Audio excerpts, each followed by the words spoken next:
Hey, good morning, our people. Welcome to the program. We are extremely happy to have you guys here with us. Our show is fully loaded as usual. We are here to talk about the colonial stronghold. Mm. Colonial stronghold. You will be mind blown today with when we tell you guys that we have to move with Nina strategy because something is holding your bro. Something is holding your internal organs. You cannot move. You cannot grow. So until we cut that umbilical cord from the colonial demonic entity, we cannot grow. We cannot go anywhere. There's still a very big stronghold on us. That's why it looks like we are moving forward, but we are not because that pulley is that strong. When you don't have a financial power, you're done. You can't do anything because the world is run by money and we don't have it because somebody else is siphoning the money, using it for their resources, chaining you with what is that thing? Loans that you will never repay. So they take the money from this hand and then they go the other hand and tie you up like ogri. In our language, there's something that we cook soup with called ogri. When you put this in a soup, man, it's another story. But that's how they tie you real tight so that you will never grow. They will make fun of you. While we are dying, they will tell you that rice, Ghanaian rice is better than Nigerian rice. Nigerian rice is better than more rice. When our people are looking for jobs, when our young ones, our intelligent, highly intelligent young ones are moving, doing what they can in their neck of the wood, and these people refuse for us to move. So it's important for us to understand Yeneman, what is doing us. Because if you don't understand what is doing us, then you will know why Nina said that we have to get rid of this constitution. That's the instrument that they're using to make sure they keep stealing and they are not responsible. They don't owe us any answers. That they will pretend like we have democracy. They will turn around, have a guy here. They will do one election in 4 years, and then they will bring us some another criminal that will do their biddings. We will keep going back and forth. So open your eyes, get a notebook. Today is the day for you to understand that when we say that we have to move, that we have to remove that instrument of evil, demonic evil entity called Nigeria, then you will understand why we're doing what we're doing. And we will not relent Mm-mm. because our children is at risk. So Yes. welcome to the program. Let me shut up. My name is Mona Chinsaga and I'm here in Houston, Texas. Thank you so much, my sister. Thank you, our viewers. My name is Eputas Namadi Begi, and I live in Lexington, Kentucky. So please continue to help us to share this video, this tool, this educative tool, and Facebook. The video we're about to play or use in this show, it's not ours, but we are using it for educational purposes. So please allow it to go. Our people need to be informed. Our people need to be educated so that the world will be a better place. If you don't educate the people, you leave them ignorant, running around, criminality will increase, Mhm. terrorism will increase. We don't want that. We want things to be fixed so that the world will be a better place for you and I. We want to appreciate those that use our show as Sunday service because, yes, we told you that you go to church and they brainwash you. Some people have decided that this show, they will keep it on Sunday, they will sit down with it, watch it, make notes, like my sister said, and begin to educate others. We appreciate all those efforts. It's yielding results Yes. because we can see that our enemy, they are trying to look for where to hide. It's now harder for them to do the evil they're doing. So kudos. Let's share while we play a video for you. I'll just skip a video, the one for sharing, while we play that, and just to give us time to share so that we don't just leave the place blank as we're sharing. Subscribe, follow on Facebook, Instagram, Twitter. Look for it, Daughters of Truth. YouTube is Daughters of Truth in bracket BWS. You will see our videos all over. So please continue to share, like, and follow is important. We see people already doing that. We appreciate you. We know the conversation is on the table and everybody is part of this important conversation. Did you find the video? It's in Daughters of Truth talk show. My Right? my WhatsApp refused to open all of a sudden. It was open before. It just shut down. I won't open anymore. Wow. Um, Well, yeah, it says loading chats. It refused to open. Okay, are you able? Let me. Yeah, are you able to share? okay, let me share and see. Wow, Yeah, I had it that's open all along. Ask me why you did that now. yeah. No, I'm They, not able to they've share. already come. We haven't even showed the. Yeah, they saw the promo and they're like, no, we're going to be here. We Yeah, they speak already truth, showed. nothing but truth, Yeah, nothing they're but here truth. to disrupt the flow. Okay, let's share screen. That's funny.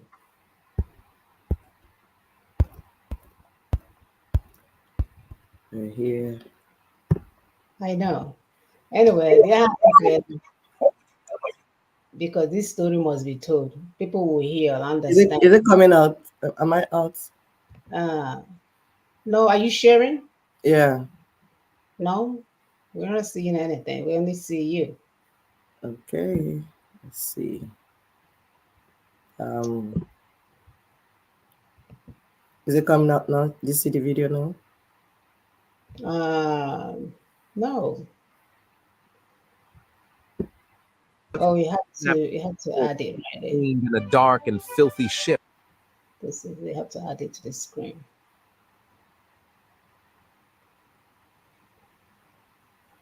If you see, let me know.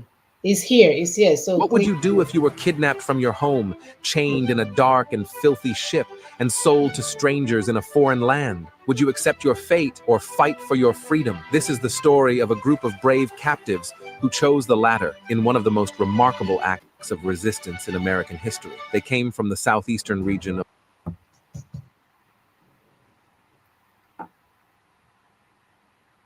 Is it still playing what on is your? now Nigeria, where they had their own culture, religion, and language. They did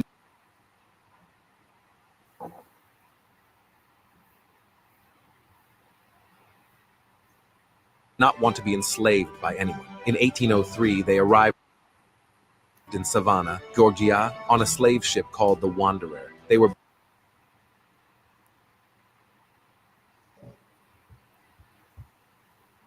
It's crazy. I didn't do anything. I'm not touching anything. Why is he doing this? Yeah, you're duped talking by about two colonial plantation stronghold. owners who planned to take them to What?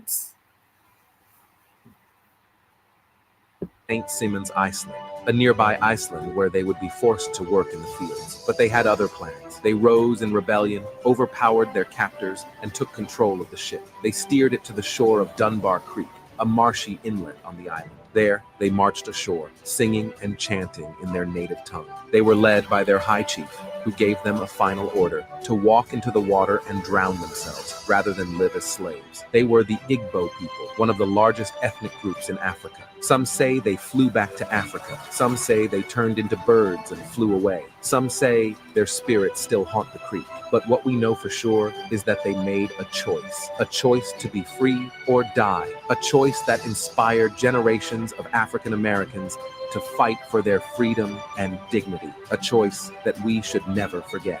This is the story of the Igbo Landing, the first freedom march in the history of the United States. It is estimated that about 10 to 15 Igbo people survived the mass suicide, but their fate is unknown. Remember, freedom is not a gift, it is a right, and the Igbo people knew it.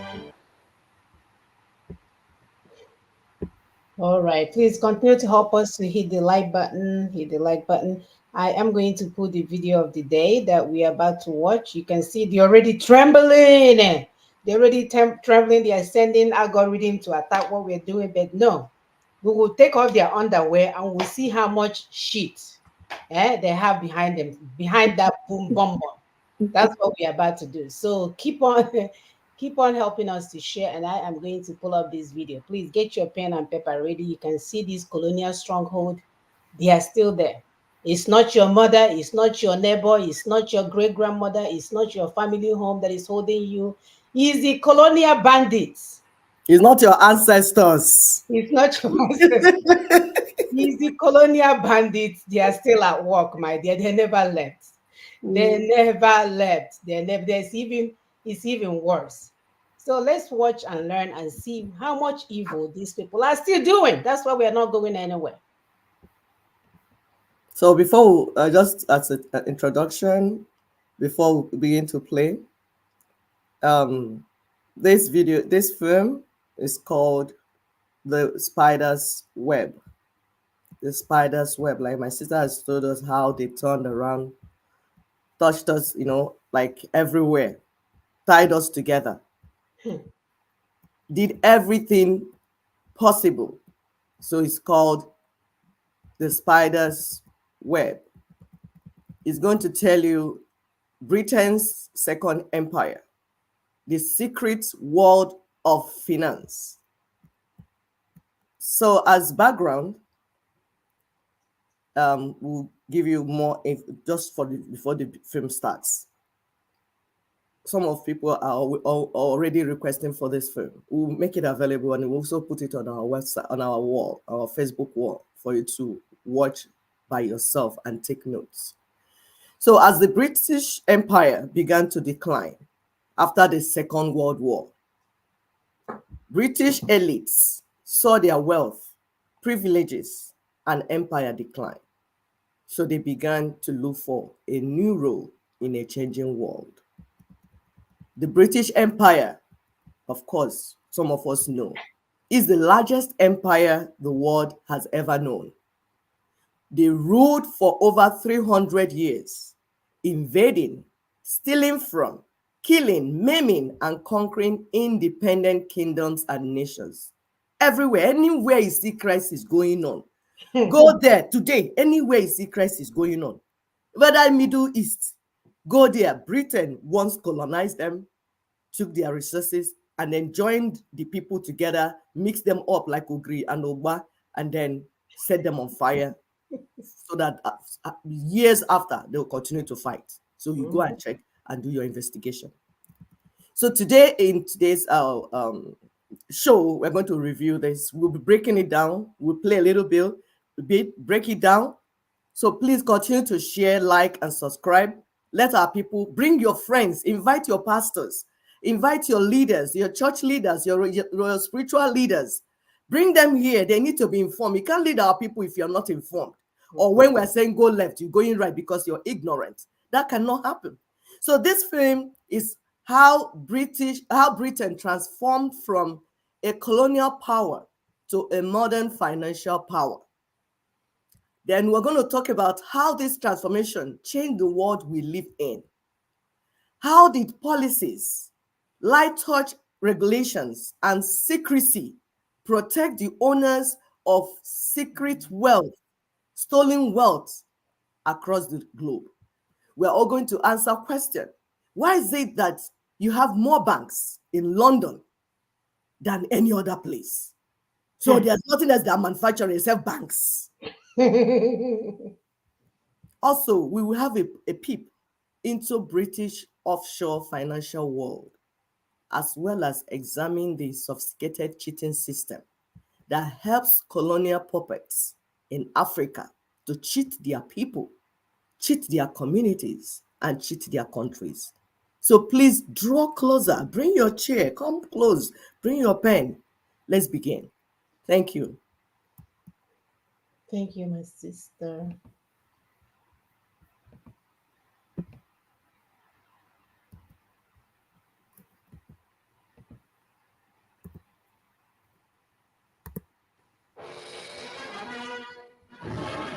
The British soldier. All around the globe you'll find him, from Gibraltar to Hong Kong. Everywhere he stands against the threatening years, staunch symbol of our common will to order.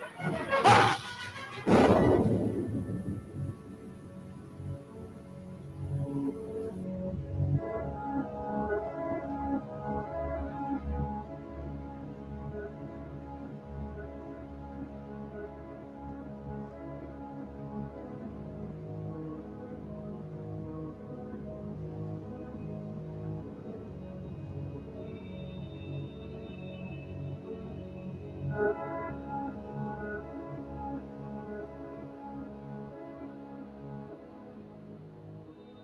British Empire, the largest empire the world has ever known.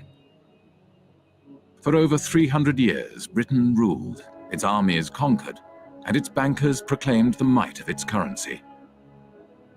But one day it all began to fall apart. One by one, countries declared their independence from Britain, and no amount of force could reverse the tide.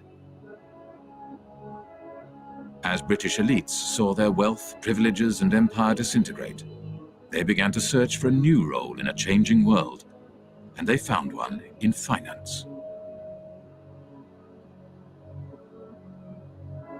This is a film about how Britain transformed from a colonial power to a modern financial power, and how this transformation has shaped the world we live in.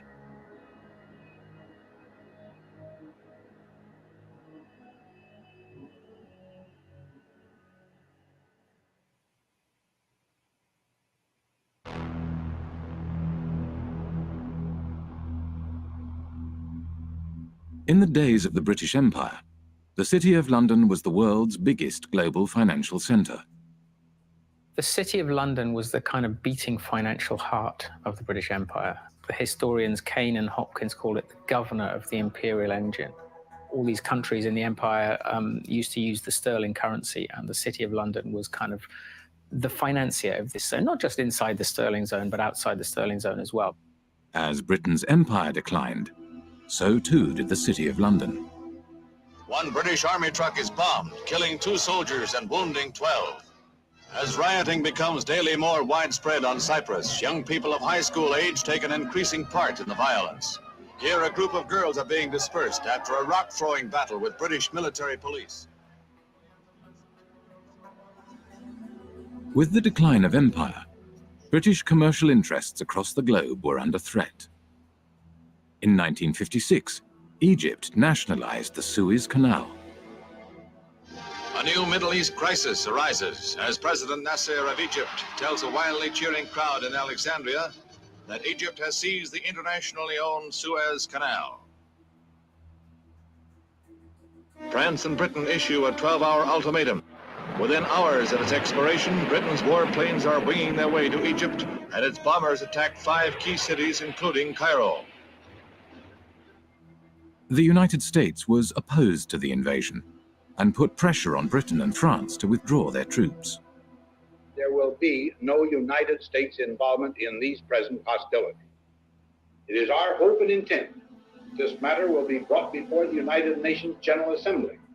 There, the opinion of the world can be brought to bear in our quest for a just end to this tormenting problem. Britain was humiliated. The Suez Crisis signified the end of Britain's role as one of the world's major powers. Following the crisis, there was a run on the sterling, on the UK pound. Some people suspect that the American government was encouraging this run on the UK pound. As financiers withdrew their money from Britain, the value of the pound decreased. To protect the value of the pound, Britain limited the bank's overseas lending. They were not able to invest abroad, and obviously they were unhappy. And we don't know exactly the context, but it's very clear that the banks or their representative made a representation to the Bank of England, which in itself was dominated by representatives from the banking industry. It seems that they have reached an agreement which was never written, that if the banks intermediated between 2 non-residents in a foreign currency, in that case dollar, that this particular intermediation, this particular deal will not be considered by the Bank of England under its own jurisdiction. The banks began to create a market for dollars in London, called the London Eurodollar market. To differentiate these euro market activities from their domestic banking activities, banks kept 2 sets of accounts. The Bank of England, the UK regulator, declared that the London euro market accounts were not in London. They were elsewhere, and therefore it had no responsibility for regulating them. It's about providing a legal space in which you pretend activity is taking place. And the importance of that is that you pretend it's not taking place in the economy where it really is taking place. So you're taking activity from the place where it's regulated and taxed and pretending that it's happening elsewhere. Now, where doesn't really matter, it's just elsewhere. When American banks realized that London offered the ability to avoid US regulations, they moved their international operations to the city.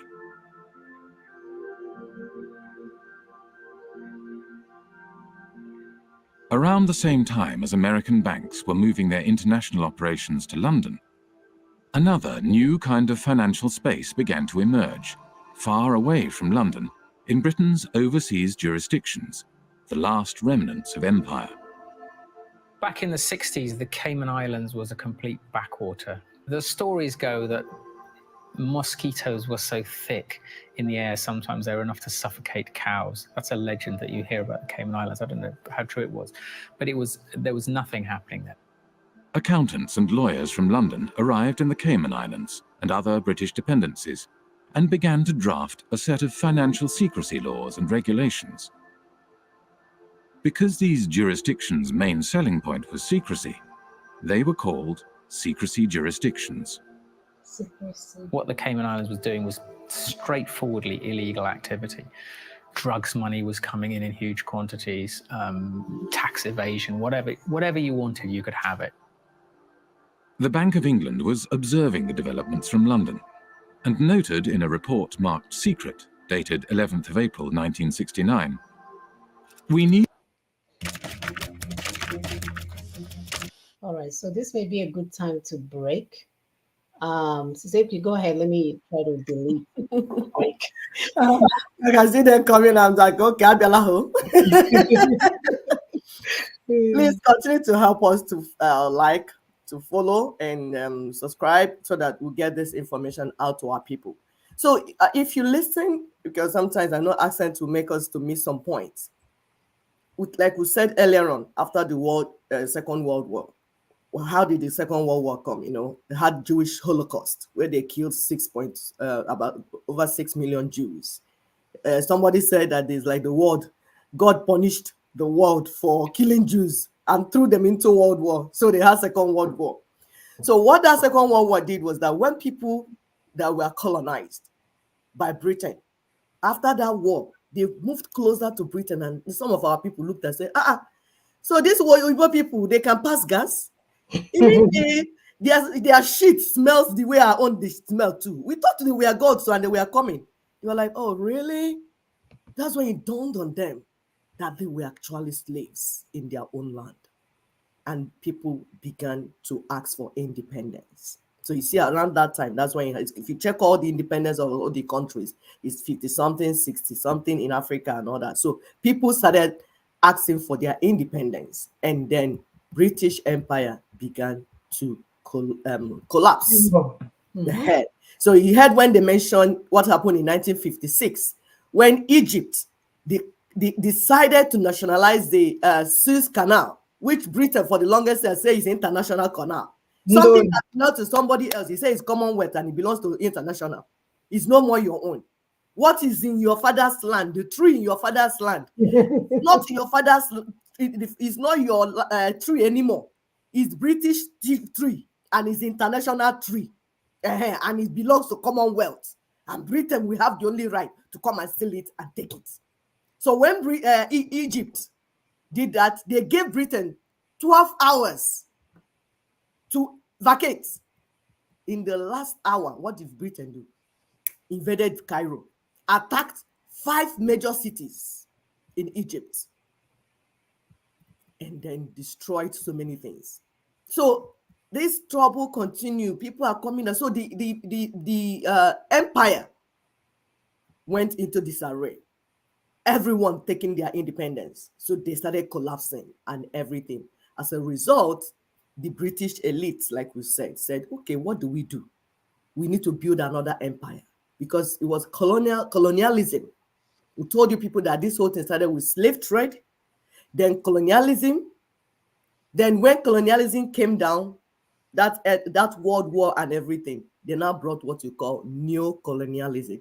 So that neo-colonialism is the modern financial power that the British elites created. You can see here in the video, they tell you they will be doing something somewhere else and tell you that, okay, it's this or it's not that. The more you look, the less you see. They transformed everything. Everybody was like, we are fighting slave trade. We are fighting colonialism. What are we even dealing with now? We're even poorer. Some people are even saying, hey, let the white man come back and colonize us. It's like the independence didn't work. Yes, they transformed it from colonialism to neo-colonialism, which is financial colonialism, oh my goodness. Whew, let me not talk too much. It's overwhelming, my sister. It's overwhelming. I like when they mentioned that the young kids that are inside us are joining the violence. Yes. As if what they are doing to them is not violent. Is their Exactly. oh, they killed the British army, they killed 2 of them, and then these young people are joining the violence. And then US came and said, oh, we need to stop this injustice.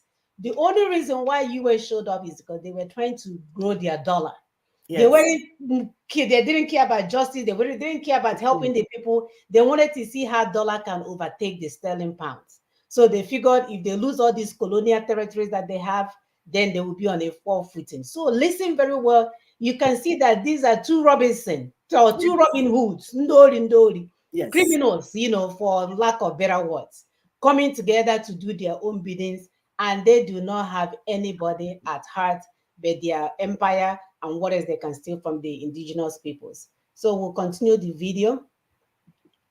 Hopefully they won't run to commercial.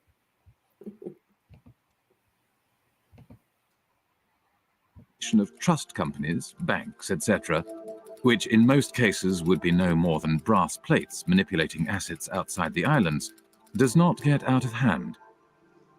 There is, of course, no objection to their providing bolt holes for non-residents, but we need to be sure that in so doing, opportunities are not created for the transfer of UK capital to the non-sterling area outside UK rules.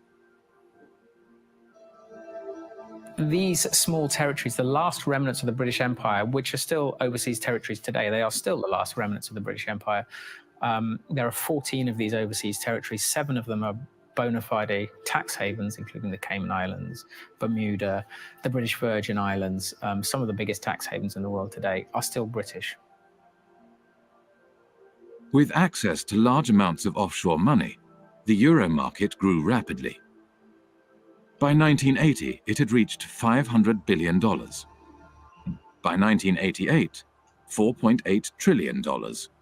And by 1997, nearly 90% of all international loans were made through this market. The British Empire had sunk, leaving hardly a trace behind. But the City of London adapted and survived.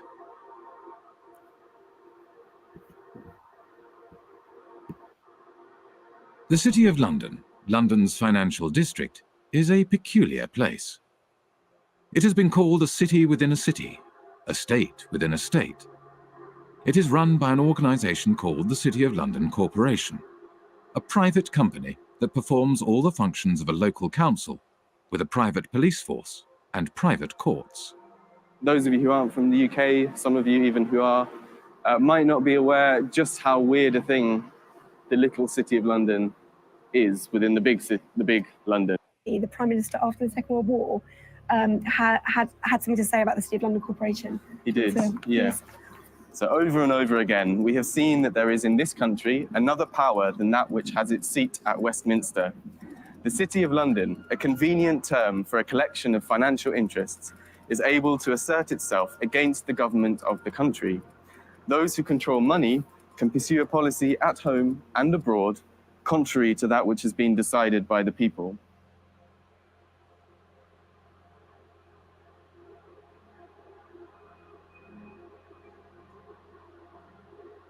At the heart of the City of London stands the Bank of England.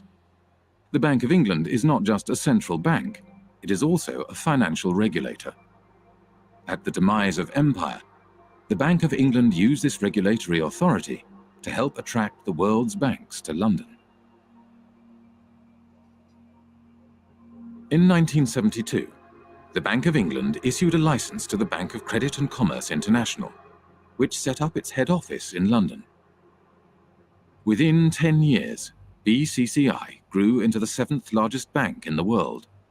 10 years later, BCCI was bankrupt. The deputy director of the CIA, Richard Kerr, said late today that the CIA did use BCCI to support CIA activities overseas. Let's talk about what happens when there is bankruptcy. It's a matter of somebody stealing all the money and now they are bankrupt. Nobody's accountable for anything anymore. That's basically what they're saying. So if your money got swallowed during that time, you're on your own. If it disappeared during that time, you're on your own. Nobody's accountable. Bankruptcy means there's nothing for you to gain back. So what they do, they will go when you can see. We will show you guys some information on how JP Morgan, people, oh yeah, they made money. These people are busy stealing money is everywhere they can find it. They wouldn't even mind. So what is the big deal? I steal 7.4 billion and then you tax me or you fine me 20 million. What the hell? I'll write you the check because I have 7.70 billion somewhere. You will see go online and search settlement by JP Morgan.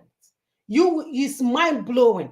And the only reason why they're able to do that is because they're taking money that doesn't belong to them, that doesn't have anything to do with their businesses, money that are considered, they call it error and omissions, where it's not accountable, whether it's coming from drugs, it's coming from corrupt governments in Africa. They will just take it when they get caught, whatever million they charge them, even billions, there's ones that they settle billions. But when you think about it, they stole trillions. So that billion is nothing to them. It's like when you have $10,000 and somebody is asking you for a dime. You can see how that easy to give away. Go ahead, my sister. Thank you so much, my sister. Somebody will say, so how does this come to us? Yes, it comes to you because all your resources have been stolen. All of it. That's what we keep telling you, that the poverty in Africa, the poverty in Nigeria is man-made. Everything that you own, everything that your children should be used to build hospitals for your children, to build schools for children. So I say, oh, the colonial masters, they brought the hospital for us. That's where TCBI where is he? Oninyo mommy water. They give you peanuts and they take the entire thing. And you are celebrating with the peanut. Meanwhile, the entire thing belongs to you. Can't you see, my people? Can't you see what has happened? You are busy fighting your brothers and sisters, fighting your ancestors. As you're doing, church people and religious people are coming from that side. Some are worshiping mommy water. As we are saying that people should stop bowing down to idols from Europe. Our people, because they must look for something to worship, they turn to water to go and start bowing down to whatever spirit that is coming from water. We're getting feedback from our people, said our people, they left church, they now entered another one. Must you look for something to bow down to? Ndibai, must you look for something to bow to? Can't you just sit down and relax and let your brain come down? As they're doing that one, they're going into Murumiri. Drugs. Can't you just sit down and recollect your brain? So we're saying that this mass poverty that is making our people to make the wrong decisions, do all the things politicians are doing one side, religious leaders are doing one other side, because all these were partners in this crime against humanity. This is where it started, colonial stronghold. When you understand this, you will stop fighting your ancestors, you stop fighting your brothers and sisters. Yoruba will stop fighting Igbo, Igbo will stop fighting Ijo, Ijo will stop fighting Irobo. Anywhere you see ethnic fight, please tell them to stop. They are fighting the wrong enemy. Your brother is not your enemy. See your enemy here. So first they proclaim pounds as the superior currency. Everybody must buy in pounds. When they're tired, they bring dollar. And this is the game they are playing from one place to the other. We're talking about British offshore financial world. So they're all connected under the table. On top, you see JP Morgan doing their bidding. But if you go under the table, you see where they are all connected. financial system, banking system, taxing system. You hear tax heavens. Interest system. Meanwhile, in our culture, when you lend money to someone, you don't put interest because the person is already poor. You now put 25% interest, the person will never make it. Colonial loan system. All these things create poverty. And that is why we are where. Let's continue. We'll tie it together at the end for you. But BCCI had not just collaborated with the world's intelligence services. It had also engaged in extensive financial fraud, money laundering, and terrorist financing. Did you hear that? Terrorist financing. Terrorist financing. They will come out on TV with their suit and their glasses and tell us about terrorism. BCCI constituted international global crime of a level that boggles the mind. BCCI was financing terrorism. The Bank of England knew it, says the report, but instead of supervising it properly, it tried to prevent the bank's collapse. I am saying very directly that the Bank of England had sufficient information in front of it to close BCCI 15 months earlier than it did. Millions of depositors were hurt in that process. Numerous whistleblowers from BCCI had contacted the Bank of England. Yeah, right. Yet the Bank of England did nothing. The Bank of England had plenty of time to intervene and investigate, but it did not do so because the tradition at that time, which still survives, is that, well, actually, you have to just kind of send hints and talk over lunch tables with the chaps regulating other chaps, and all would be well. Robin Lee Pemberton, the governor of the Bank of England at the time of the collapse of BCCI, commented, "The present system of supervision has served the community well. If we closed down a bank every time we found an incidence of fraud, you would have rather fewer banks than we do at the moment." London was a place for banks to engage in business that was not allowed elsewhere, where senior bankers did not have to worry about the consequences of their actions. Of course. This is one of the reasons why today there are more banks in London than in any other financial centre. In Britain, nobody. One simple but brilliant trick to heat your home in 90 seconds and save thousands of dollars on your heating goes to jail. No bankers go to jail. They generally don't. They are a protected species. And that is part of the offshore business model of the UK, is to say, we will protect you. We will bring your money here. We will look after you. We're not going to put you in prison. We'll let you do what you want. I think we need to emphasize on this. I don't know if you heard what the guy said. Bring your money here, we'll save it for you. You're not going to go to prison. We'll keep it in a safe place for you. And we know who they are referring to, right? Yes. That's why it's easier for their politicians to come and buy a home. Yes. They know that politicians shouldn't be making that kind of money, but they will transfer millions of dollars and they will look the other way. Then we have democracy. They will look the other way, allow them to invest in real estate. I remember meeting a real estate agent, and she heard that I'm from so-called the zoo place called Nigeria. This lady, a white lady, she almost knocked me down trying to hug me. She thought I have money. She's like, I love your people. I love your people. They buy real estate cash. So when they buy it cash, she's able to keep that 13% that they get on real estate without reporting it to tax.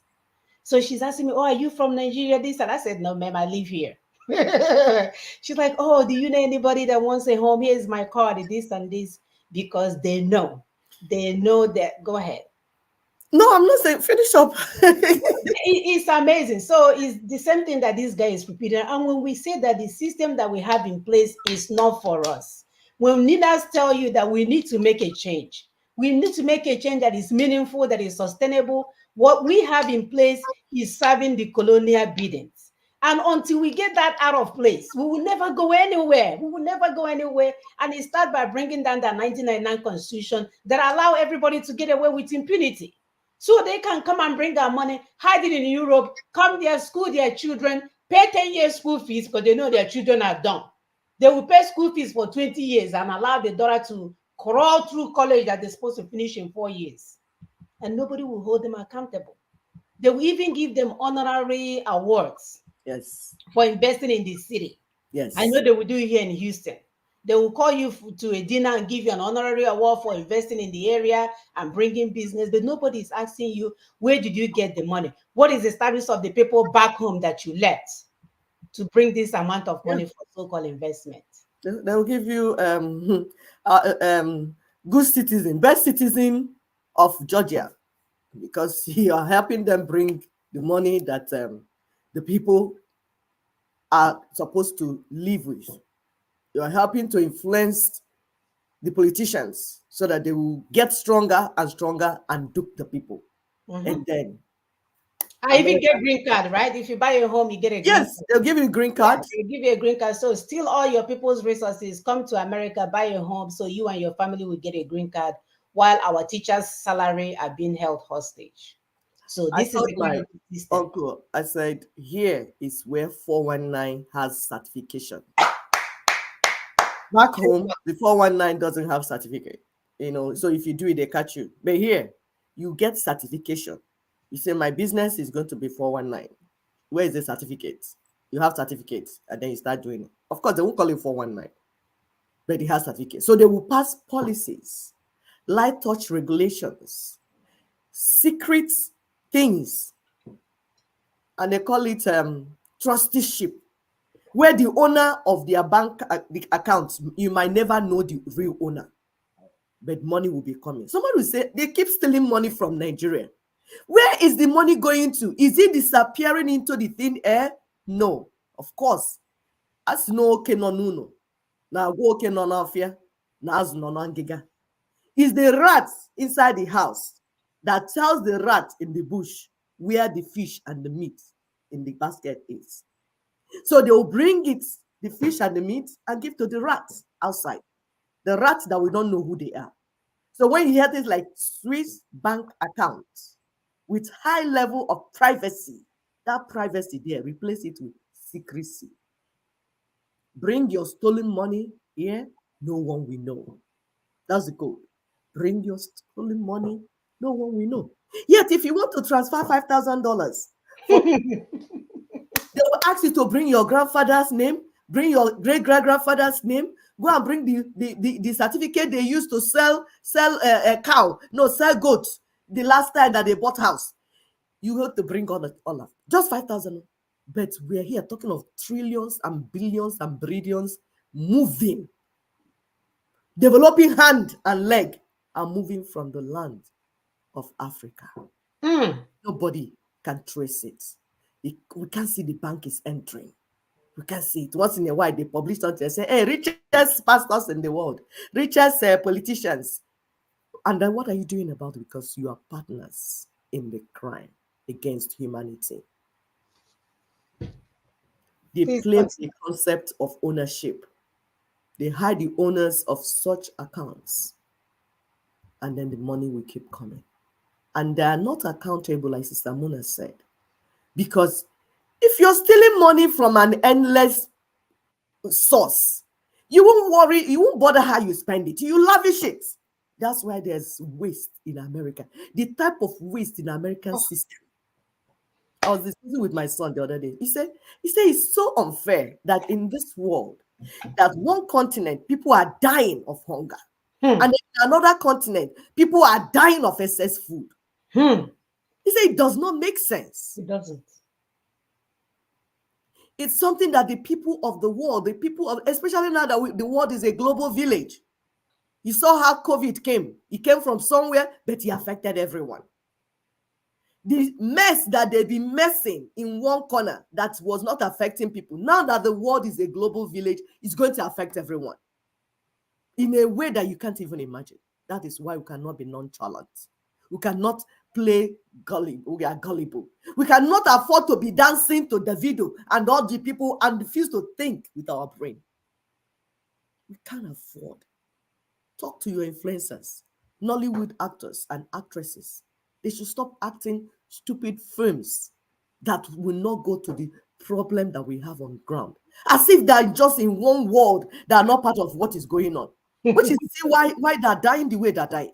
They make all this money, but they cannot take care of themselves, their health and everything. Once they have headache on social media, please, oh, my leg, they want to cut it off. Come and sew, come and bring the money. That is the in thing now. Nobody's asking what is happening to us. You might know what you're doing, but you don't know what is doing you. It's time to ask that question. Let's begin to ask that question. Why do they have more banks in London? What are they banking? Just go ahead. Thank you. Please continue to help us to share. They are blocking it as usual. The agent, they are here watching. But agent, we are in for it too. We go nowhere. So stay here and block it all you want. People are watching it on the platforms. Light touch regulation was one way of attracting business to London. Another was secrecy. From the 1960s onwards, City of London institutions began to establish offshore branches in former outposts of the British Empire. Their aim was to create offshore centres with strong secrecy legislation in order to attract capital from across the globe. Swiss banking secrecy is the most famous, the most well-known. You put your money in a Swiss bank and they promise not to tell anybody. And that's one kind of secrecy. But another kind of secrecy, which is very British, is the trust. And the trust is a very slippery, complicated, and devious mechanism. Trusts emerged, the legend has it, from the time of the Crusades, when the knights would go off and fight in foreign lands, and they would leave their assets in the care of trusted stewards. What trusts do ultimately is they play with the concept of ownership. Ownership is not such a simple thing. So the settlor, the knight in this case, would hand over the assets to someone who these days would be called a trustee. It's often a lawyer. Legally, you are separated from those assets. They're not yours anymore. There's a barrier. You can't be taxed on them. Nobody's going to find anything about your connection to these assets. In Britain's offshore jurisdictions, no qualifications are necessary to be a trustee. Anyone can set up a trust and act as a trustee. There is no registry of trusts. There are no bodies to certify that a trust has been set up. The only persons who know about the creation of this agreement are the trustee and the settlor. There's no obligation to register it. There is no financial reporting obligation of trusts. They're not required to put annual statements onto account anywhere. So actually trusts are, to all intents and purposes, invisible arrangements. Economist John Christensen was an economic advisor to the secrecy jurisdiction of Jersey for 10 years. We're not talking about a few million. We're talking now about trillions. Trillions of dollars of capital, which apparently belong to nobody. For tax purposes and for other purposes, they belong to nobody. Everything, works of arts, gold bullion, racehorses, cars, real estate, not just financial assets, but a whole load of non-financial assets belong to these trusts, sitting there belonging to nobody. Now think that one through, because we are talking about maybe as much as $50 trillion of assets sitting offshore behind these instruments. I don't know if you guys are hearing all these numbers this guy is calling, because how about 50 trillion you think is 50 kobo. $50 trillion. $50 trillion. This is a offshore business that was started in 1980. In 1980, their overall net income was 500 million. In 1988, it went to 4.8 trillion. By 1997, 97 of all the international lending was done in that market.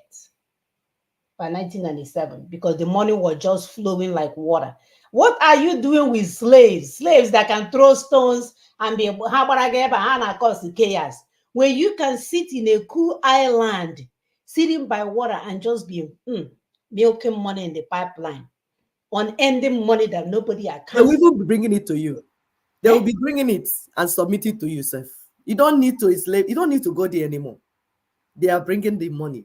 Yeah, you don't have to buy gunpowder, anything. All you have to do is invest a little bit in terrorism. Yes. So they can be causing chaos everywhere, and people will not be, together. They will not have their mind together to figure out how to move forward. Because as long as there is chaos, people will be running around while you sit in your Cayman Island and ego. Yes. Wickedness in the highest order. Talk about stronghold. And then they'll be having tribal clashes here and there. Just it's very easy to make tribes to fight. This one will go. These are all their agents. That's all you do. You wherever you are. You hear they say offshore. Offshore. Offshore is another word for Africa. Nigeria. That's what they mean by offshore. That's why their diplomats want to be posted to Nigeria. And you check out most of those diplomats, their fathers were the ones that worked directly in Nigeria, colonizing Nigeria. Yep. So it's a generational wealth for them, from generation to generation. Yet people think that their ancestors are the ones that you can call Saint Peter, Saint Obi, no, Saint John, Saint Saint Anthony is not Saint Anthony, Saint Patrick. But your own ancestors are demonic. When we mention ancestors, because of Christian brainwashing, our people will start shaking. Hey, well, don't mention ancestors, don't mention culture, don't mention tradition. You are a lost human being. Your own slavery is unbelievable, it's unimaginable. The land you are living on, somebody lived there, preserved it, and gave it to you. Can't you be grateful to that person?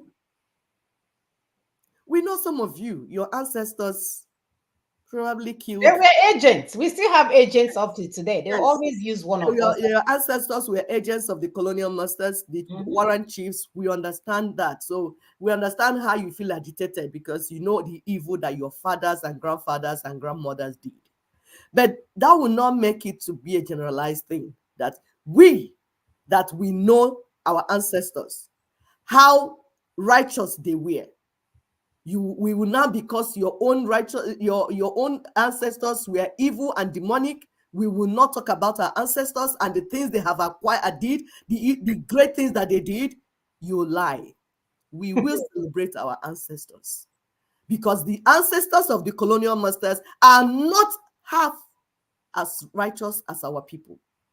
It's just that our people were suppressed and they made you gullible and ignorant, celebrating your colonizers. Hey.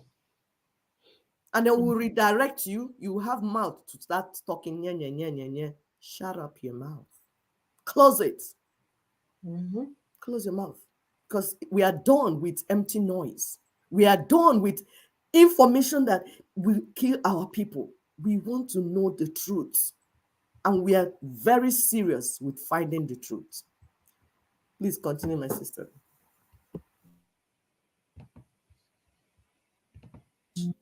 Well, the Cayman Islands are among several British overseas territories who have signed a new information exchange agreement with Britain and the rest of Europe to tackle tax evasion. Right. The countries are now required to automatically provide details of the ownership of bank accounts and how they're used. Cayman became the first signatory last week. Yeah, right. It's important that the Cayman Islands should be recognized as the first overseas territory to sign such an agreement with the United Kingdom. And I think this importantly reflects the constructive approach that the Cayman Islands has taken in delivering our shared objective of rooting out tax evasion. The trust lies at the core of the British secrecy model. They don't use banking secrecy. The Swiss use banking secrecy. The British, of course, are only too willing to kill off banking secrecy because they will then capture a larger market share. That's why the Brits are doing this.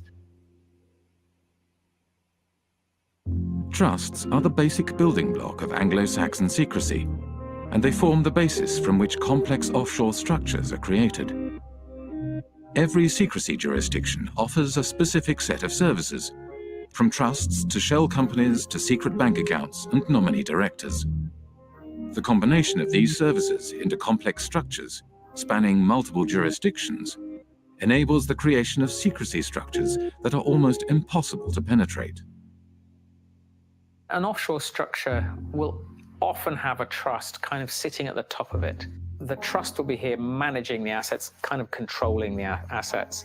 Underneath it, the trust will own some shell companies. Each one might be in a different jurisdiction. So you might have a trust in one jurisdiction whose trustees are somewhere else, whose beneficiaries are somewhere else, which owns offshore companies somewhere else. Each of these companies might then own assets. So that they might own, a bank account, a racehorse, a yacht, a painting, a portfolio of shares or whatever. There are numerous variations of trusts and offshore secrecy structures. There are offshore lawyers whose work entails the creation of ever more complex and obscure structures. The aim of these structures is to hide the identity of the owners of offshore assets and allow offshore wealth to be recycled back into global markets. But looking on the amount of money being administrated from tax havens, you see that it is a curve going like this. And all the talking we have been doing along with other wonderful people fighting against tax havens has not changed anything. You know, it is the word where you say, go on talking, and go on talking, you're interesting me, and I'm going on doing what I want to do. Yep. We know everything today because we have had the Panama Papers, we have seen it, and we are not able to act upon it. And we are not able to act upon it because this system is really protecting the few people that are having benefit from it.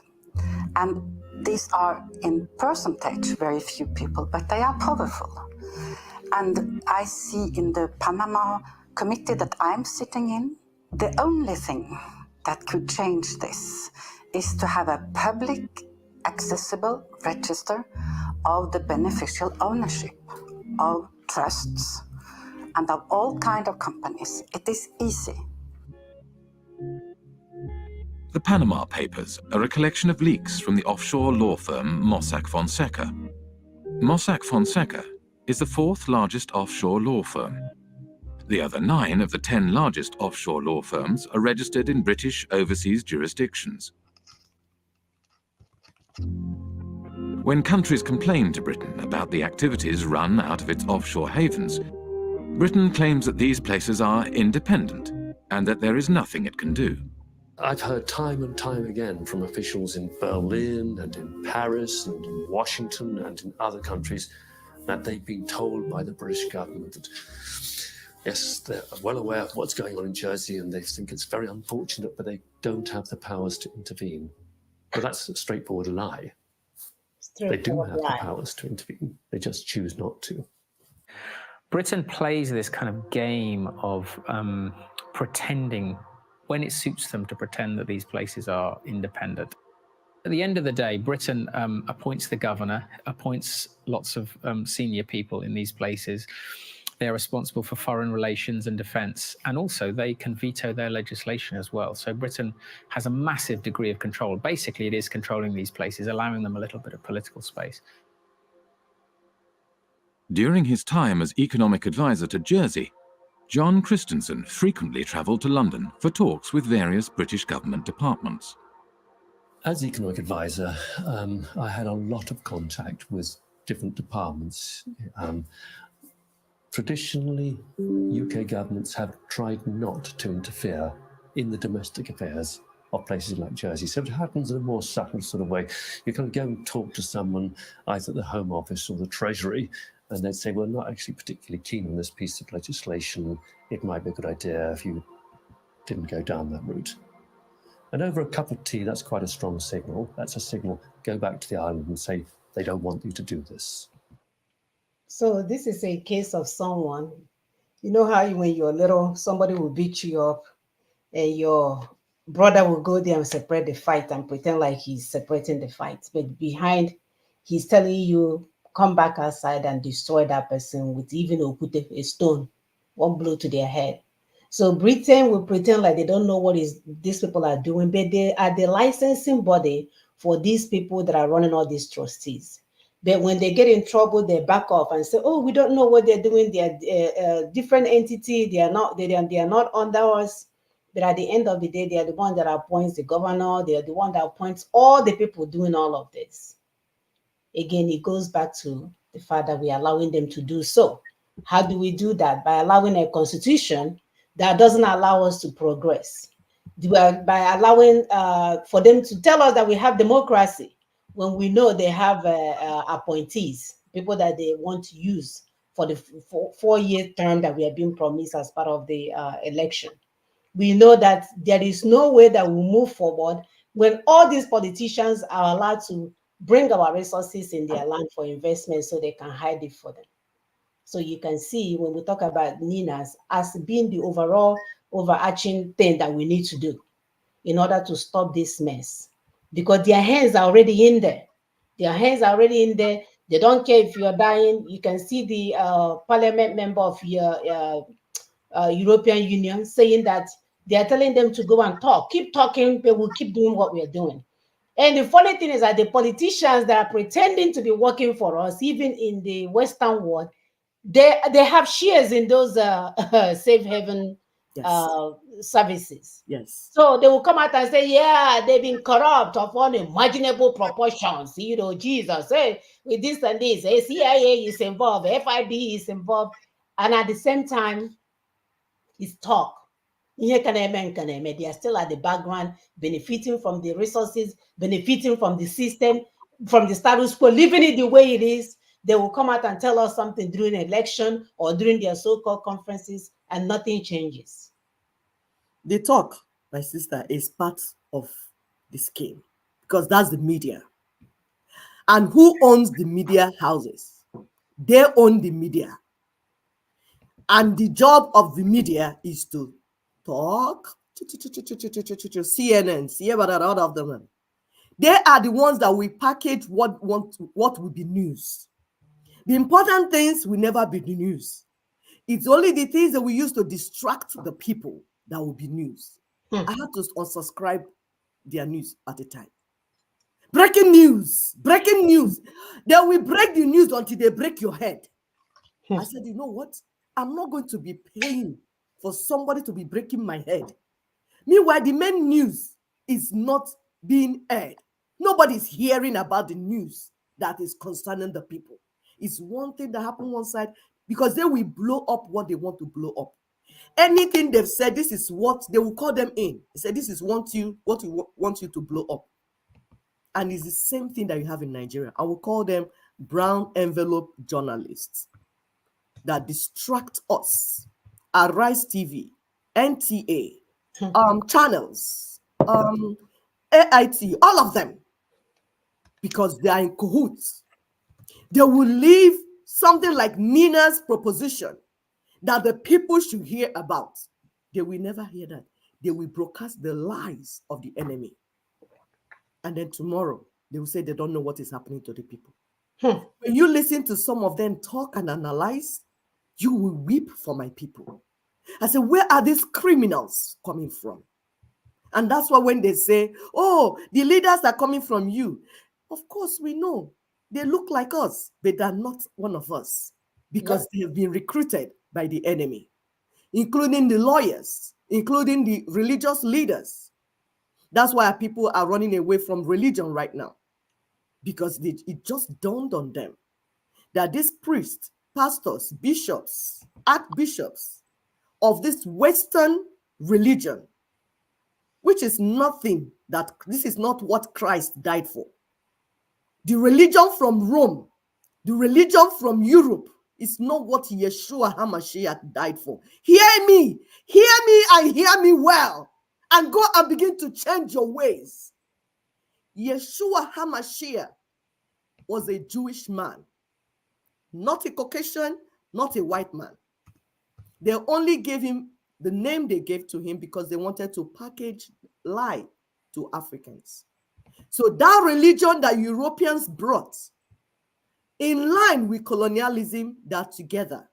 And that is also how this banking system fit in. Is a whole package to keep the people distracted and ignorant while they steal from your land. We don't have any issue with God. We don't have any issue with salvation of human beings, salvation of humanity, which Yeshua HaMashiach, the Jewish man, died for the freedom of the people. And God planted each ethnic nation in the land for a reason and for a purpose. And he's making you to speak the language you speak for a reason and a purpose. I'm an Igbo woman. You are Yoruba. You might be Ijo. You might be Shekiri. You might be Tiv. You might be Ogoni. There is a reason why you are on that ancestral land. The enemy will not want you to know that reason. That is why Yeshua HaMashiach, Jesus Christ, aka Jesus Christ, said, I came that you might have life and have it more abundantly. If you, instead of having life, you're having death, because the 1999 Constitution is the Constitution of the colonial masters and killing you, then that thing has nothing to do with your salvation or the gospel. You better go and begin to do a U-turn. I just said I will add that there so that we understand where we are going.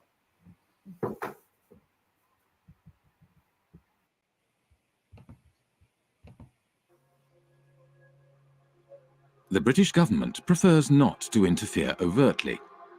Instead, it communicates its desires through informal discussions. There is no paper trail or official statement. Discussions take place behind closed doors. The relationship that these places have with London is very much about the British establishment and people understanding each other. I mean, anybody who is British or knows British people knows that communication between us is often very subtle, and you have to kind of know the codes when people say stuff. I mean, a lot of irony involved and a lot of kind of codified language of the British establishment that people kind of understand how it. Here is a codified language. They codify everything. Hello? Yes, go ahead. So they put everything. The thing is that they want to attract foreign capital, foreign businesses, but they have to work with the people on the ground, the overseas, the offshore, where you hear offshore. And when the resources are not in the hands of the owners of the resources, it will be mismanaged. And that is what Ninas is saying, that the owners of the resources and the owners of the land, they have taken away the resources from them. You hear Brother Tony mention sovereignty as against sovereignty, because sovereignty belongs to the people. When you own the land, you own the resources on the land. But Britain, the colonial monster, did not want to discuss with you. Rather, they appointed their representative, the African puppets that they call politicians, to be in charge of that. And for them to be in charge of that, they have to use a document called the 1999 Constitution, the Constitution of Death. That Constitution takes away ownership from the indigenous people, from the owners of the land, and hand it in the hands of their proxies, the appointed governors, appointed local government chairmen, appointed presidents, appointed National Assembly members. They appointed them. They selected them. You did not vote for them. So they put that power, that authority in them, in their hands, so that they can siphon all those resources to them while they sit down in their country. And then you turn around and begin to kill your brothers and sisters. You see why we're telling our people that are doing Biafra? Stop killing our people. These are the people we are working for. We are working for their freedom. Do not kill them. They are victims of what is going on. The people to chase are the representative of the colonial masters.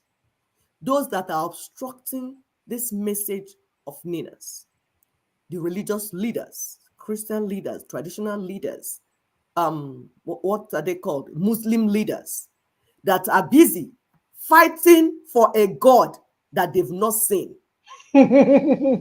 Your brother is saying, stop taking my people to church. Take them to hospital instead if they are sick. If you want to go and pray, go to the hospital and pray for them. You arrest him. Are you not a terrorist? Are you not evil? So this group of people are the ones stopping our people from moving forward. Of course, we mentioned the politicians that are direct, because the politicians are the ones in direct of the national cake. They're on top of it. But they're cutting and giving to their religious leaders, because the religious leaders are the ones that we hold the people down, brainwashing them and telling them, akụkọ mbagaba ajambene, mbagaba ajambene. Those that don't understand Igbo. So they keep them and be telling them cock and bull story. So you see them in all those churches where they kept our people, brainwashing them. That's their assignment. Their own part of this job is to keep the people in mass number and keep brainwashing them, distracting them, so that they will never look at the real problem. Because it's only when you understand the real problem, you understand the solution. So as they're doing that every night from Monday to Friday, from Monday to Monday, they are engaged in church. If they're not doing women meeting, they will do night vigil for choir, night vigil for singles, night vigil for women that are looking for husband, night vigil for women that are looking for children, night vigil for men that are looking for wives, night vigil for men that are looking for visa to go to where they will wash toilets and clean the bum of old white people. They will keep our people engaged all the night. They will not sleep. They will be awake praying to a God that does not exist, because the God they are praying to is not the God that exists. There's God that exists. But the one these people are making you to pray, because the one that exists will hear you when you pray. You don't need to hit the wall and disturb all the neighborhood for him to hear. And The stay up real all God, night, not sleeping, thinking yes, you can function. the real God of the universe, he hears. And we have personal relationship with him because we have seen him act in our lives. We don't pray too much before he hears. In fact, he hears ahead of time. Some of the things we have in our life, we don't even pray. He will just come and wake up and say, take this one. That is how sweet and wonderful this God we are talking about, the one that created Ndi Igbo, for instance, and kept them on our Igbo. That is so blessed. The one that created Yoruba people and kept them in the Yoruba land. The one that created the Ijaw people, kept them. He is a merciful God and a wonderful God, a very loving God that wants his people to prosper. That's why he put all those assets in your land. So he loves you. And he does not want you to kill yourself before you get blessed. However, these monsters, these partners of colonial monsters, are turning your face to another God that does not exist. He does not exist. That's why he's deaf. That's why he's dumb. That's why you have to hit the wall to wake him up. It's Baal. It's not the real God. This is the God you have to cut yourself for him to hear. You have to be awake and disturb neighborhood and be shouting wah, bah, bah, bah, bah, bah, bah, bah, bah, bah, bah, bah, like a mad person. You are not serving a God that hears. The God you're worshiping and calling on is deaf and dumb. And that's why Nigerians have prayed. Nigeria prays. Go on. You finish killing Igbo, then you establish Nigeria prays, and you've been praying for 50-something years. That same God has not answered you. No. Can't you see he's dead? Doesn't exist. He doesn't exist.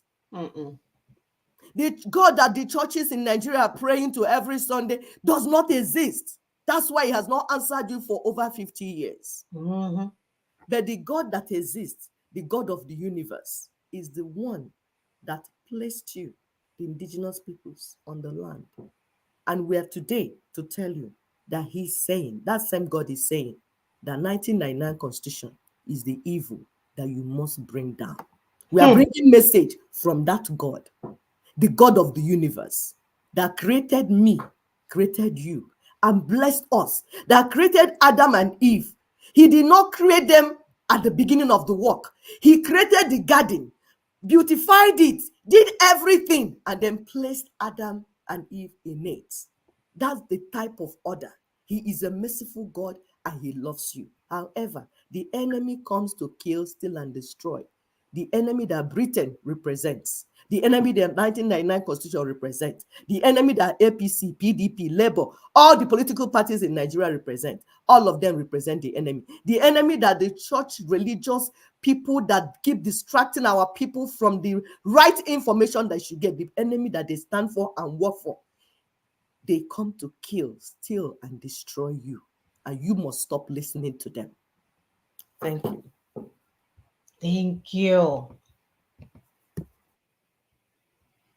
The case with the British relationship with the tax havens, I think there's a lot of understanding of what we can and can't do without anyone having to actually spell it out. By keeping its power hidden, Britain is able to claim that these jurisdictions are politically autonomous. Independence for Cayman is not on government's agenda. That's the message being sent to the UN Special Committee on Decolonization. Attorney Steve McPhail will be representing government at the UN meeting. The committee was set up to help colonies around the world on the road to independence. But Mr. McPhail says he'll be making it clear that Cayman is not ready for that transition. Yeah, he's an agent. And that message is that the Premier, his cabinet, his party has no mandate from the people of the Cayman Islands to seek independence. That is the message that I will be carrying. When the Bahamas declared independence from Britain in 1967, the offshore bankers relocated to the Cayman Islands and continued their business from there. It was the British connection that reassured bankers and their clients that their money was safe. This British bedrock, that is what has allowed these places to become so trusted by the financial services industry and offshore finance and all these people. In reality, much of the wealth administered in Britain's offshore havens is controlled from London.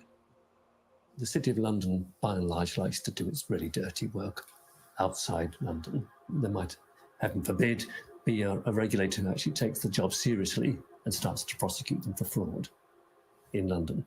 So better to do the frauds offshore in Gibraltar or Jersey, where there's much less risk that a serious prosecution will ever happen. Deals are often discussed and concluded in London, but then registered offshore for tax, transparency, and regulatory purposes. What they allow the city to do is to get involved in dirty business, but then when the scandal hits, to say, well, they're kind of independent, there's nothing we can do about those places, that's not us, that's tax haven activity, and we're the city, you know, we're not involved in that kind of stuff. So it's an incredibly kind of convenient relationship. The City of London has shaped the way in which Jersey, Guernsey, and the British Overseas Territories have developed as tax havens. I see these places as the Frankensteins created by the City of London. Today, the UK is the world's largest provider of international financial services. The UK has an almost unique role in global finance. If you look at data, the kind of data that we've constructed in the Financial Secrecy Index, you can see the relative shares of each country in the global provision of financial services exports. That's financial services to non-residents. Now, there are two big centres, and everything else is quite small in comparison. The two large centres are the United States, with around 19% of the global market, and the United Kingdom and its offshore jurisdictions, which have around 25% of the global market.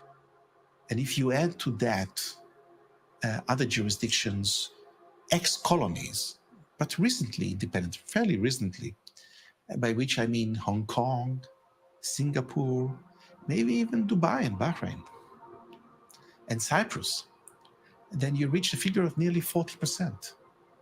And I think that figure represents better the position of London in the global financial market.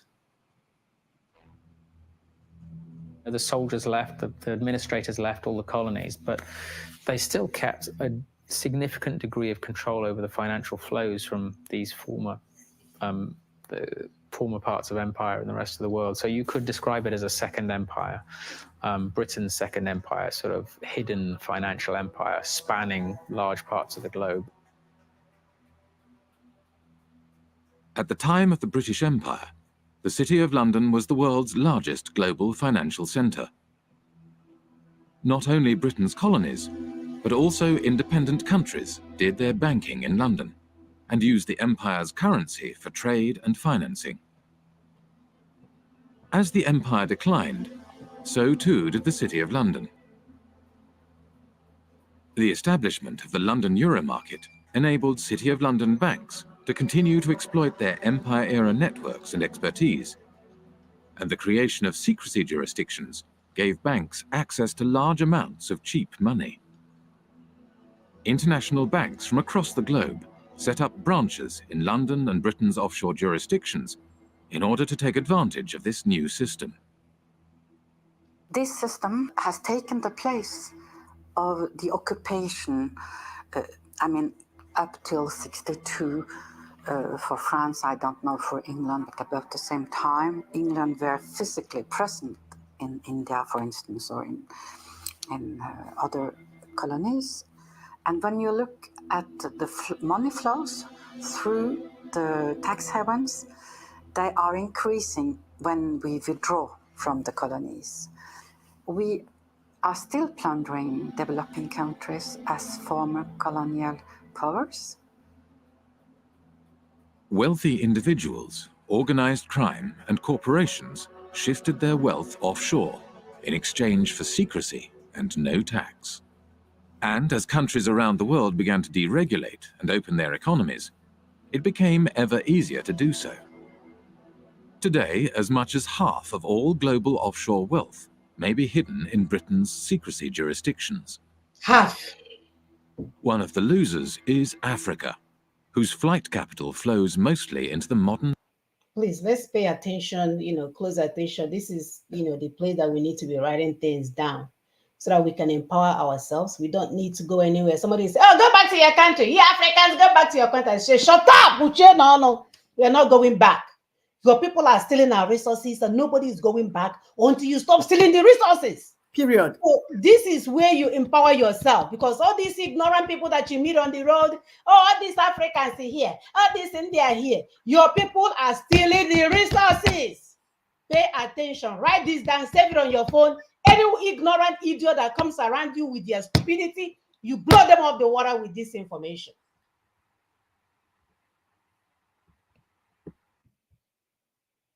wealth offshore in exchange for secrecy and no tax.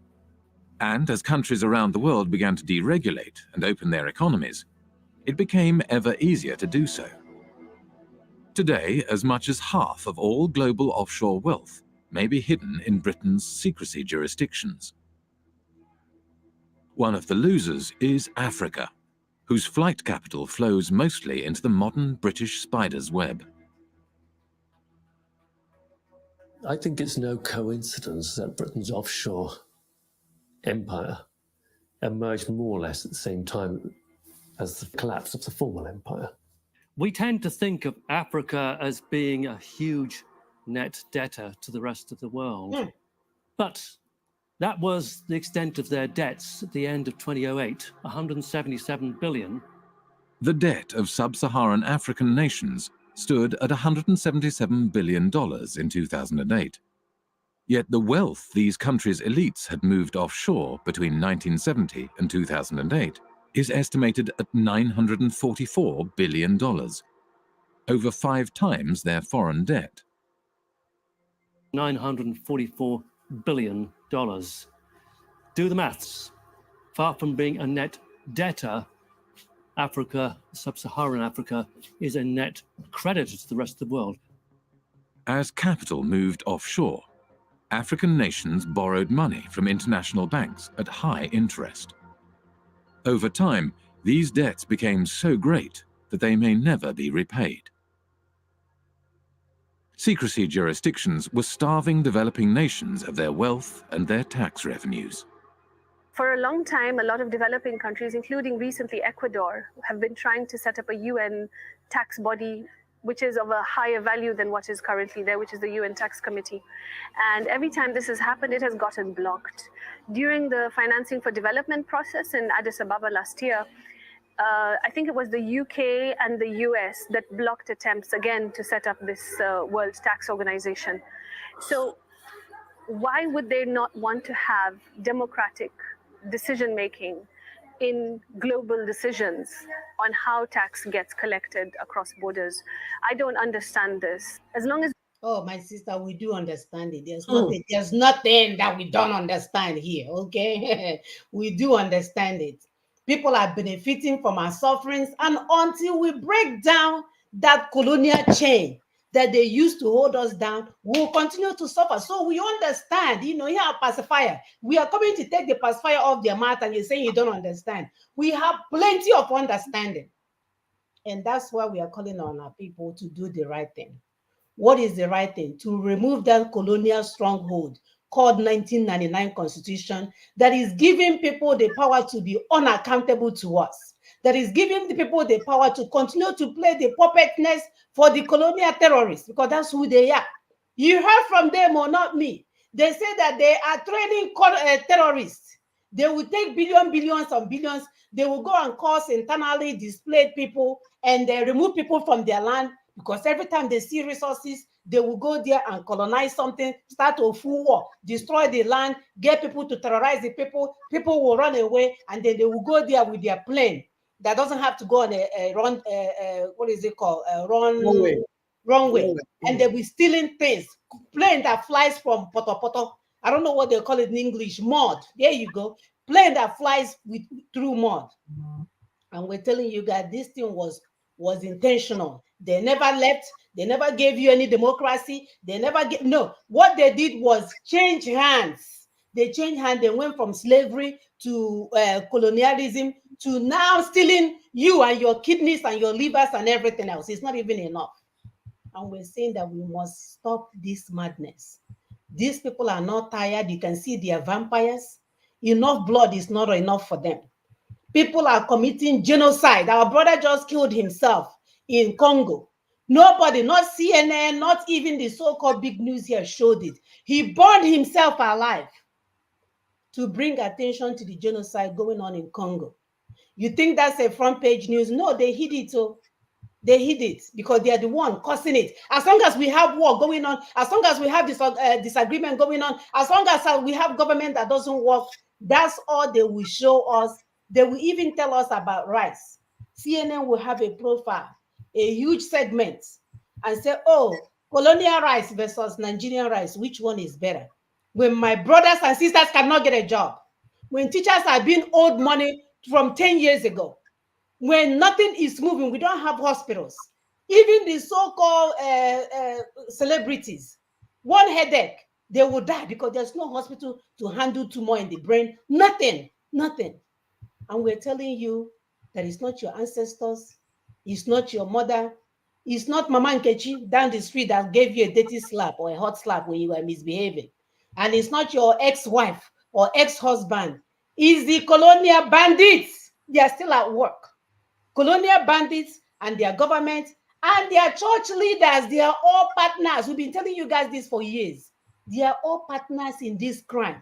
Why the colonial bandits are stealing your money, the government will pretend sitting there as if you have democracy, and church will tell you to keep believing, keep praying, give 0.5%, give your kidneys, give your livers, give everything that you have, so God will bless you.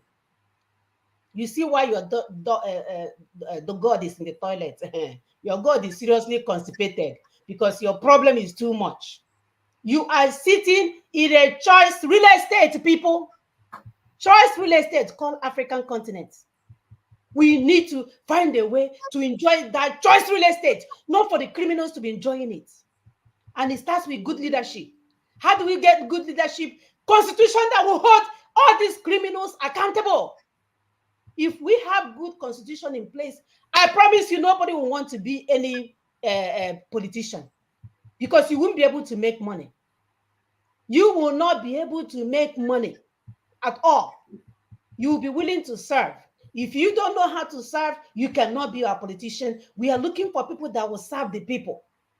So if service is not in your heart, you do not get to lead anything again, and none of this will move until we put a constitution in place that will stop the colonial puppets and their banditry and their terrorism to stop terrorizing the people of Africa. Go ahead, my sister. Yes, the constitution that will decolonize Nigeria, the constitution that will decolonize Africa as we speak.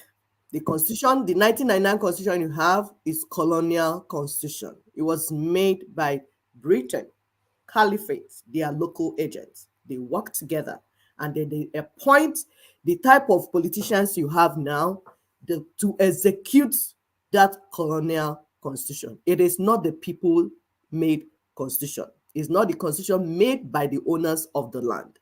Constitutional order, they tie all your hands together and then put you under one puppet that they will now be controlling from Britain. You see, with the movie, they said Britain has a second empire. That second empire is financial empire. So they did, when you complain about colonialism, because they colonized, Nigeria is British colony. The colonization has not stopped. So when you complain about their physical presence, they moved away, brought their puppets and used rope to control them. That's the second empire, financial empire. So they have economic policies.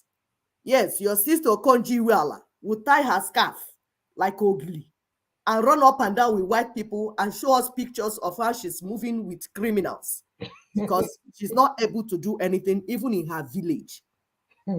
Rather than be part of what Ninas is doing to decolonize Africa, Okonjo-Iweala will choose to hobnob with the colonial monsters so that she will have a way to brainwash us because she's a professor of economics from Harvard.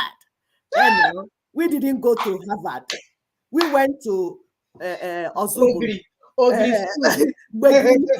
primary school and university. So we don't know A and B. So Harvard or Harvest, professor of economics, Okonjo-Iweala, Soludo will come and speak to us. Economics. As if my grandmothers that have been inside village for the longest time doing business and making money, it's not economics that they are producing.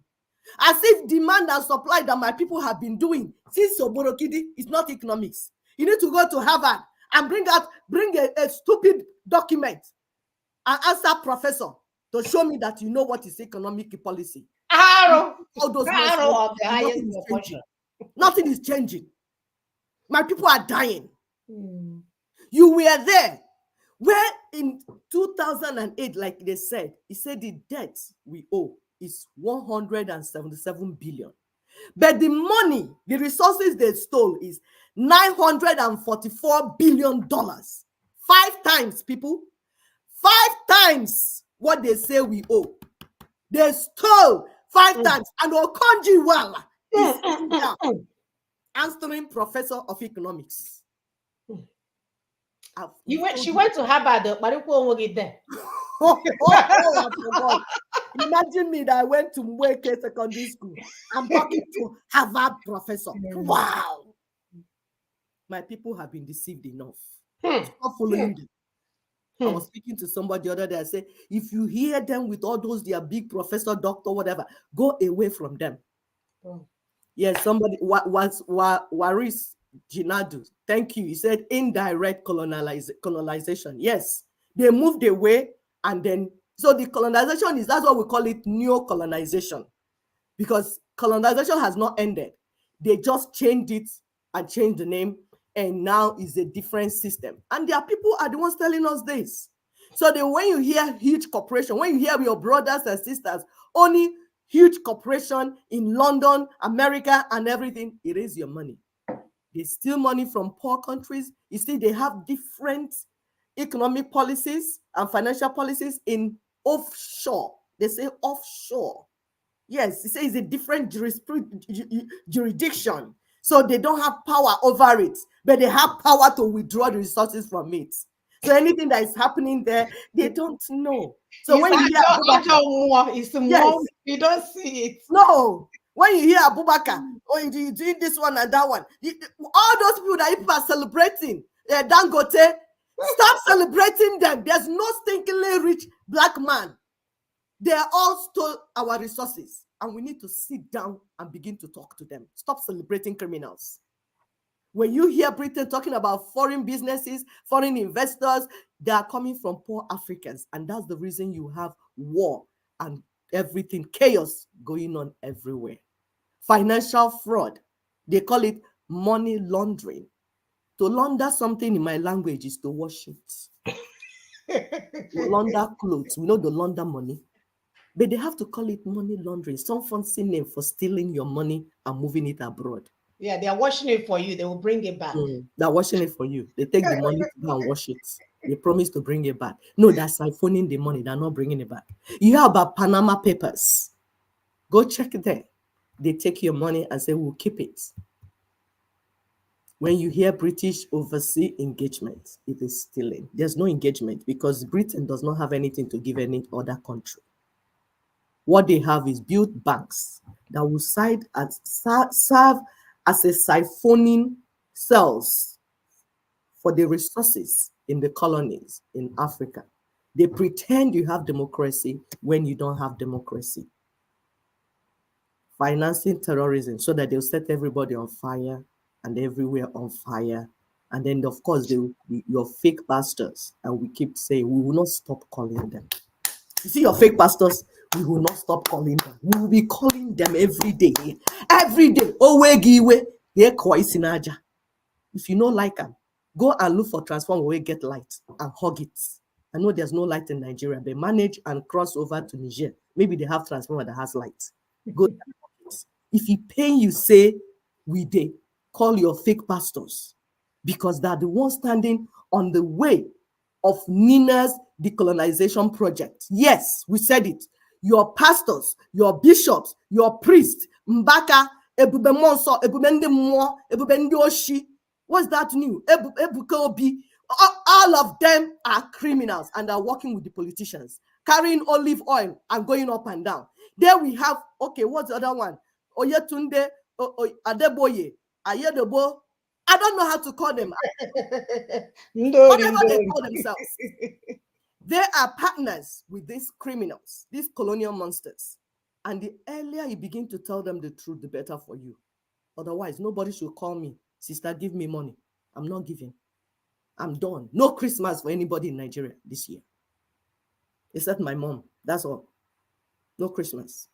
I'm not giving you. Since you are stupid enough to be pushing these pastors that are killing my people and their politician fellows, then you should be stupid enough to be very hungry. Because maybe when you're very hungry, your brain will begin to function. Thank you. Thank you. All right, so we'll continue this video next week. We will post it on our wall just in case, so you can, you can find it there to watch it in its entirety. We wanted to go line by line and call out their BS because they have lots of BS that they've used as an instrument to hold us down. So that maybe this Christmas coming, instead of fighting with your brothers and sisters and thinking they are holding you, they are taking from you, you will now face the real bandit. You will now begin to face it and know who is doing you. So don't let them deceive you with your sister and her scarf within the Harvard and they are doing work for you. Your life will never be the same because the money that they are stealing, if you hear it, if you can sit on top of a hill or mountain and look at an ocean that never ends, that's how much trillion these people are taking easy. So that when you catch them, like in the chase, you catch them, they will easily pay you 10 billion back. Because guess what? They have so much money. This is one of the information or article, recent article here. This was from February. JP Morgan grossly negligent over $875 million in Nigerian bank transfer. So they were saying they transfer it to a criminal. Of course, because they are going back to get it, Mumu. They are going back to get it from the criminal. So when they pretend they transfer it to them 800 million, they may give him 2 million and then they take the rest. And he becomes someone 80 Laura in his village. He becomes someone and they start celebrating him. So we need to know what is doing us so that we can win this war. And basically, it starts with us having a constitution that will stop this criminal from operating with our names and stealing our resources for their own gains. Until next week, brothers and sisters, please continue to help us to share, share this information with you. Tomorrow is your so-called church. Share this information with your people. This is more important. God wants you to know this information more than so-called what the stupid pastors will be telling you.